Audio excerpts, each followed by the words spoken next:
Et moi, j'ai dit assez rapidement, et même après à tête reposée, que ce qui s'était passé n'impliquait pas forcément une unité républicaine de façade, même un peu hypocrite. Quand on voit à la même manifestation des dictateurs chez qui la liberté de la presse n'existe pas, Netanyahou qui oppresse et qui, d'une certaine manière, martyrise le peuple palestinien, et tous ces gens-là en même temps, bon, on se dit, il y a quelque chose d'assez anachronique. En même temps, moi j'ai dit que ce drame, il impliquait une responsabilité au plan national comme au plan local pour continuer à travailler le vivre ensemble. Et dans une ville comme la mienne, travailler le vivre ensemble, c'est vraiment mon leitmotiv quotidien, à travers le soutien à la vie associative, à travers le soutien à la politique de l'éducation, à travers le soutien à la politique culturelle.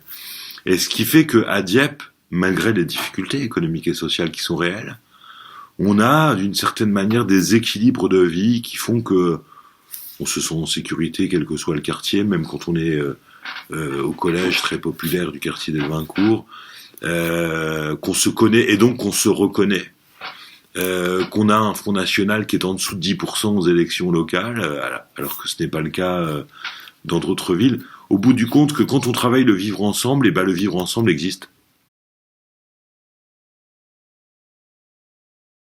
Et connaissant les journalistes de Charlie Hebdo, c'était ça leur bataille du quotidien.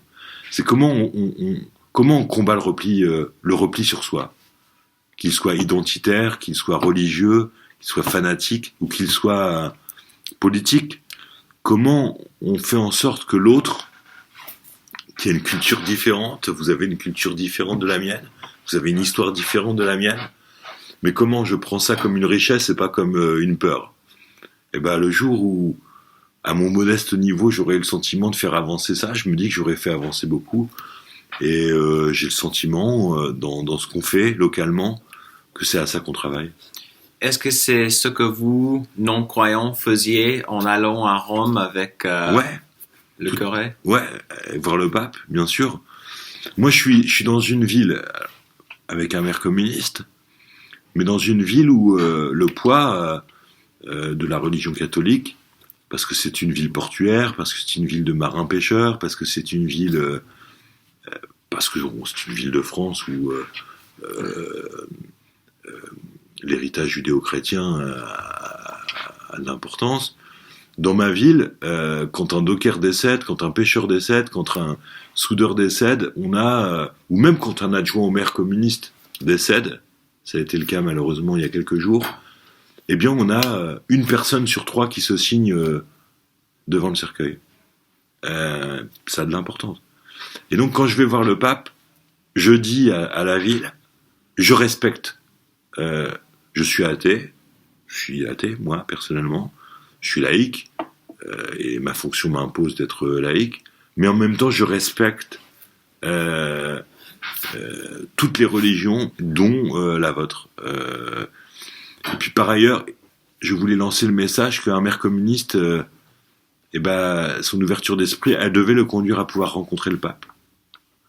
Et puis par ailleurs, c'est pas n'importe quel pape, et je trouve que ce pape, sur les questions de la finance, sur la question de la pauvreté dans le monde, sur la question de la paix, sur la question de la curie romaine, il dit des choses qui résonnent dans ce que je pense.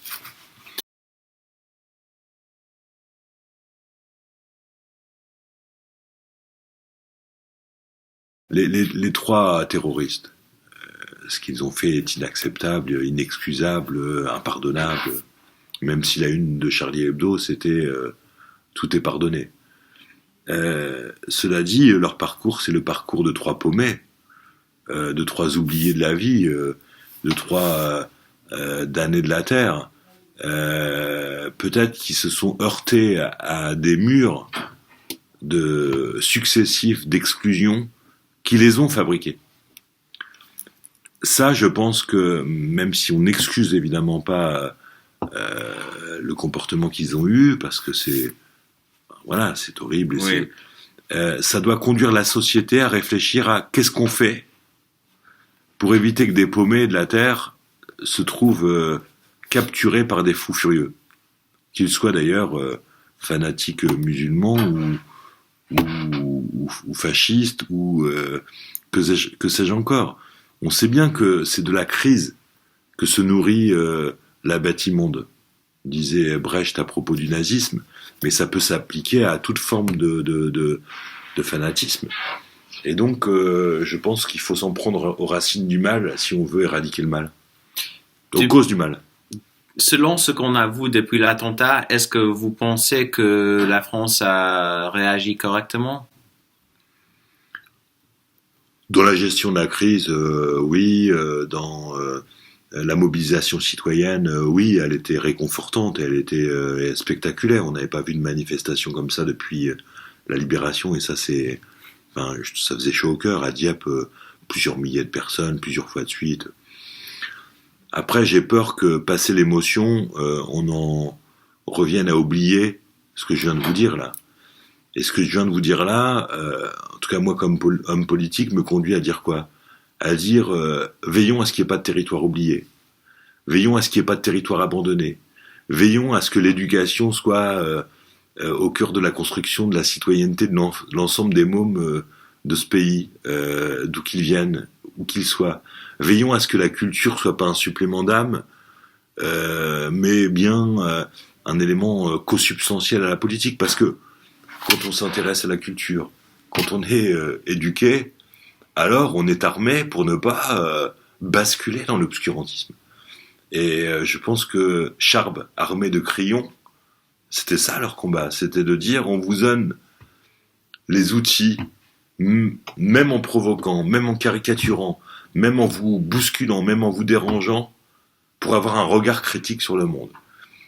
Moi qui ai des enfants, je me dis que si j'arrive à leur transmettre le regard critique sur le monde, alors ils pourront évoluer en liberté, parce qu'il n'y a rien de pire qu'un esprit asservi, pas critique, parce qu'un esprit asservi et pas critique, c'est un esprit qui n'est pas libre.